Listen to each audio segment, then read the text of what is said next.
Hi, I'm LDS in Medium, and thank you so much for tuning in today. I want to try to bring religion and spirituality closer together, and this is what this pod is all about. I will talk about my own thoughts and feelings as I am both LDS and have spiritual gifts, something that I've had my whole life, but I always thought that it was hard to combine these gifts with my religion. This has torn me into two directions, and I have talked to many people who feel the same way. I can't choose not to have my spiritual gifts, but I can choose how I use them. And I always want to use them for good and to help others. I believe my heavenly parents gave them to me for a reason. So, this is me. Join my quest for knowledge. Men vs. Women, Chapter 10, Part 2. So, we started off Chapter 10, and next in the chapter we're starting to go into incarnational love. What does that mean? I think I'm reasonably good in English, but this word threw me. I know what reincarnation means, but the incarnation I just needed to figure out. So I googled it, and it's something like the divine taking upon themselves flesh and existing like humans in the flesh. So what does that mean? God lives in our hearts if we let Him. Or as Mark puts it, there's an intermingling of God's Spirit with the human heart. Maybe when we get a mighty change of heart, it's actually feeling Him in our hearts. And he explains the word incarnation as the way God expresses Himself in the world through human beings.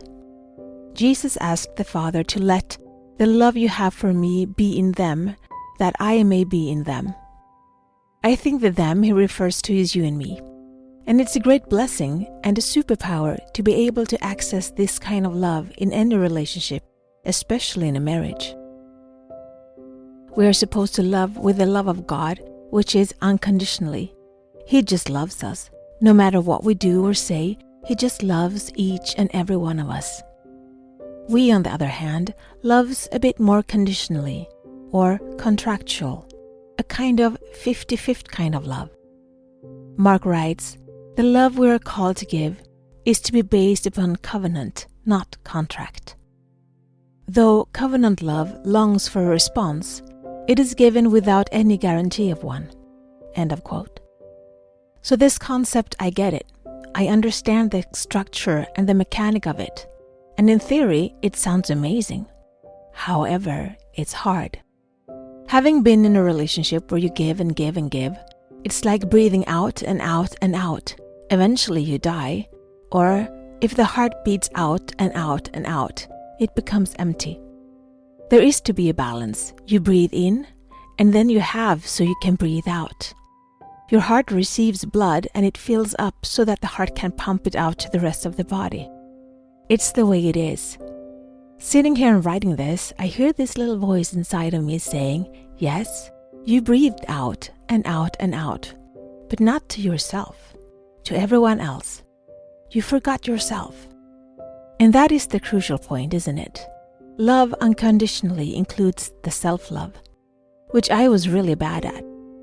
When I feel happy and balanced and life is good, I have absolutely no problem fixing dinner at home and cleaning and cooking and doing laundry. But when I'm tired and I feel drained, that is when all the thoughts come. Am I alone here? Why can't they help? I work full-time and I come home to this? This is when the conditions come in, the expectations. If my ex could be here, he would probably feel the same way. I was really bad at showing him love in a way that he could feel it. But that doesn't mean that I didn't love him with all my heart in my way. And he probably tried in his way that I just never felt. He continues, all the forms of human love we have discussed, affectionate love, friendship love, sexual love, and committed love, are simply responses to an outside stimulus. So, just a little footnote. There are 8 types of love according to ancient Greeks. They are Eros, sexual passion, Philia, deep friendship, Ludus, playful love, Agape, love for everyone or selfless love, Pragma, long-standing love founded on duty and reason, Philautia, love of the self, Storge, family love, and Mania, obsessive love. Mark uses the terms affectionate love, friendship love, sexual love, committed love, and incarnational love. Let's talk about the word sacrifice. What does it mean to sacrifice? For me, it has such a negative feeling to it. I don't like it. Because when you talk about sacrifice, I feel like you're stepping into victimhood. And once there, you lose all the power. But Mark writes, sacrifice is essential to covenant love. Please explain what you mean with that. If you're going to have a relationship with God, a relationship that has a covenant as its foundation, you're going to have to learn to die to self, specifically to give up selfishness. Or as the Apostle Paul said, I die daily.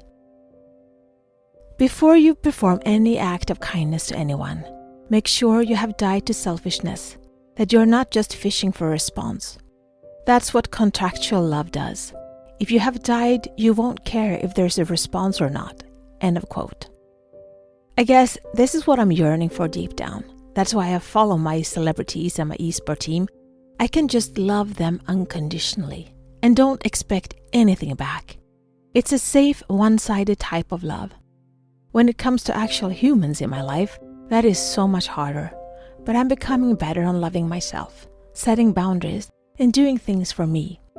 To sacrifice, but not in a victim sort of way, just not from ego, I guess. I still have a lot to work on. The chapter isn't over, but this will be all for today.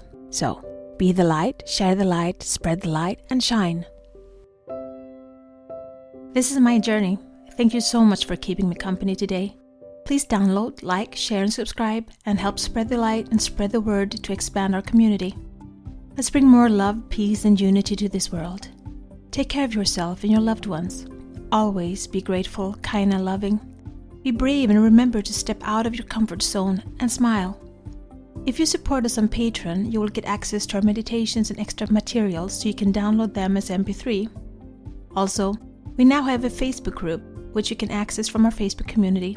Please answer the questions as you apply to participate. It will be a safe haven where we can keep discussing religion and spirituality, our spiritual gifts, and self-development. Remember, one person can make a difference, but together we can change the world.